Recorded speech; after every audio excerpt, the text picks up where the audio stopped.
ISC sebelumnya. Tapi waktu itu sudah dinyatakan sembuh, sudah diobati dan dinyatakan sembuh. Nah kemudian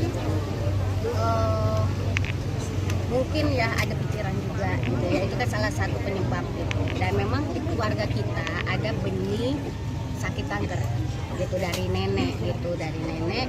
Dan biasanya yang namanya keluarga itu ada yang kena itu salah satu genetik. Nah salah satunya adik saya mungkin terpicu dengan faktor pikiran, kemudian mungkin gaya hidup yang kurang bagus sampai akhirnya sakit. Dan ketahuannya bisa dibilang terlambat karena sudah stadium 4. Sempat dirawat berapa lama? Dari 6 bulan, dari awal tahun lah pokoknya, sekitar 6 bulan. Itu udah ada Awalnya gini, jadi dia pikir sakitnya itu ambeien karena waktu dia itu ada keluar darah. Nah kemudian waktu dicek memang ada tumor usus istilahnya, ada penyumbatan di usus dan akhirnya itu udah dipotong sekitar 15 cm. Nah kirain setelah itu sembuh, ternyata enggak, waktu dicek lagi sudah ada juga kanker dan sudah menyebar. Nah yang mau diobati kankernya, waktu itu mau dicoba kemo, tapi dengan kondisinya dia yang dari sejak operasi itu ternyata makin lemah, itu susah, nggak bisa kan. Kalau kemo itu kondisi harus fit. Nah jadi ada mesti perbaikan gizi, mesti ada segala macam. Nah ternyata itu nggak berhasil gitu loh, sampai akhirnya baru. Jadi kejadiannya cepet banget gitu, dari mulai ketahuannya awal tahun terus makin drop dan makin drop. Jadi meninggalkan istri itu dan anaknya 3 yang masih kecil. Saya sebagai orang yang paling dicuekan, mungkin ada pesan nggak sih dari almarhum sendiri untuk menjaga anak-anaknya? Iya, karena kan anak-anaknya juga masih kecil ya, otomatis kita ini kebetulan saya bilang keluarga yang cukup erat hubungannya, nggak yang sendiri-sendiri urusannya gitu. Memang kita punya kerjaan masing-masing gitu ya. Mungkin waktu pun keluarga nggak bisa setiap saat, tapi kita berusaha ada quality time minimal seminggu sekali. Mungkin pada saat gereja, setelah gereja kita pulang makan, nonton, itu ada gitu. Apalagi di saat ada acara-acara khusus seperti ulang tahun, kita usahakan kita kumpul gitu. Keluarga inti aja minimal gitu.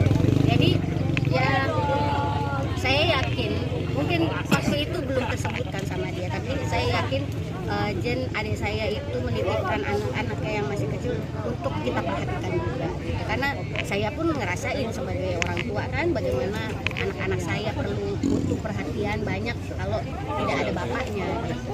Nah, nanti Desember dia umurnya 45 tahun 77. Pukul berapa? Hari tanggal 16 pukul 2.20 kemarin jam 2.20 pagi ya. Ada sikap aneh sebelum meninggal?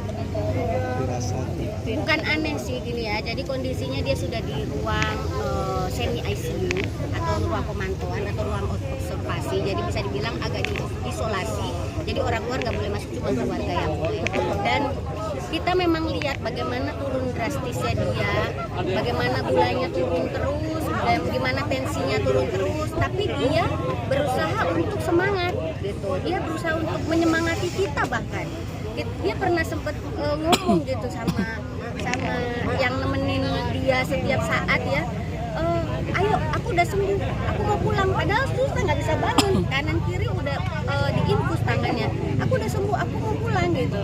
Nah saya yakin dia sudah sembuh di dalam dengan Tuhan gitu, karena itu saya yakin. Aduh ini omongannya ini udah mulai ngelantur nih, udah mulai ngelindur nih, orang belum bisa bangun bagaimana mau jalan, ayo aku mau jalan-jalan, aku mau refreshing, itu kata-kata dia. Kita udah nggak usah khawatir soal pembayaran, semua beres.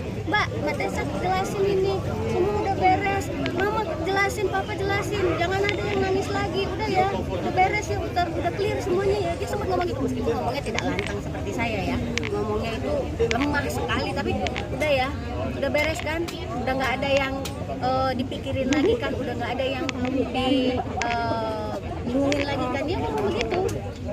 Itu kata-kata terakhir dia di hari Sabtu. Nah di hari Minggunya dia udah nggak bisa ngomong lagi. Pada saat dia bilang udah ya, udah beres kan, udah selesai semua kan, udah jelas kan.